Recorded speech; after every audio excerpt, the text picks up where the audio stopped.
Good day, my name is Johan Heydenrych and I'm a Director in Tax Services at Creston South Africa. I'm very excited to invite you to a 2-hour webinar dealing with the tax consequences if you buy or sell a business.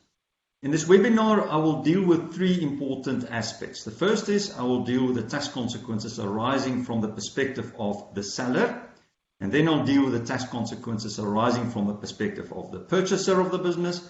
And then lastly, I will deal with the tax consequences from what an advisor doing a due diligence should be considering as they are evaluating the tax consequences of a target company.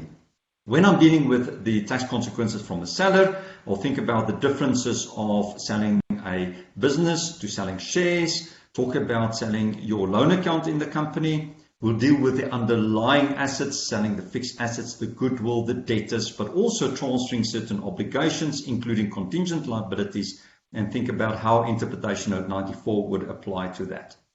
From the purchaser's perspective, in some instances, we may find that corporate rules may apply automatically, and how does that impact the purchaser, the underlying liabilities that the purchaser will be taking over. I'll talk about the tax consequences if the purchaser is financing the transaction, the interest deductibility thereof. Again, very importantly, the contingent liabilities and Interpretation Note 94.